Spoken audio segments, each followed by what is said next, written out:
நான் பண்ண இந்த 3 மிஸ்டேக்க நீங்களும் பண்ணிடாதீங்க. நீங்க ஒரு பிகினரா இருந்தா என்னன்னு சொல்றேன். அதுக்கு முன்னாடி ஃபாலோ பண்ணி வச்சோம், ஃபாலோ பண்ணிடுங்க. வாங்க வீடியோக்குள்ள போலாம்.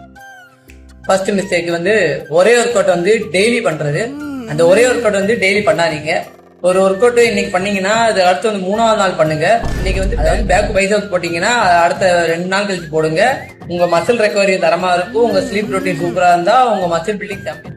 உங்க செகண்ட் மிஸ்டேக் அப்பர் பாடி ஸ்ட்ரென்த் பண்ற பேர்ல செஸ்ட் பெருசாக்குறது, ஷோல்டர் பிராவா காட்டுறதுன்னு பண்ணாம உங்களுக்கு அப்பர் பாடி ஸ்ட்ரென்த் மட்டும் உங்களுக்கு முக்கியம் போல உங்களை தாங்குற அந்த லோவர் பாடி ஸ்ட்ரென்த் இன்னும் ரொம்ப முக்கியம். அதனால உங்க காலுக்கு வந்து தரமா ஒர்க் அவுட் பண்ணுங்க. இதான் நான் சொல்ல வர 2வது மிஸ்டேக். 3வது மிஸ்டேக் என்னடான்னு கேட்டீங்கன்னா, குட் ஸ்லீப் இல்லாம ஒரு ரொட்டீன் ஒர்க் அவுட் இல்லாம நல்ல ப்ரோட்டீன் எடுக்காம நீங்க ஒர்க் அவுட் பண்ணிட்டு வந்தீங்கன்னா உங்களுக்கு வந்து ஒண்ணுமே தெரியாது. உங்களுக்கு வந்து ஒரு ரியாக்டிவ் பாடி காட்டாது, ஒன்றும் தெரியாது. அதனால ஃபர்ஸ்ட் ஸ்லீப்பை இம்ப்ரூவ் பண்ணுங்க. செகண்ட் நல்ல ப்ரோட்டீன் மீனா எடுத்துவாங்க. தேர்டு நல்ல ஒர்க் அவுட் பண்ணுங்க.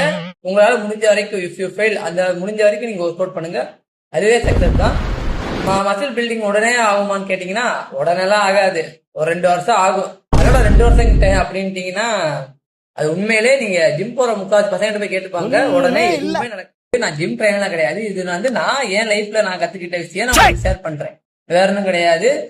இதே மாதிரி தொடர்ந்து இந்த மாதிரி கண்டென்ட் பிடிச்சிருந்தா ஃபாலோ பண்ணிடுங்க. நாளைக்கு பாய்.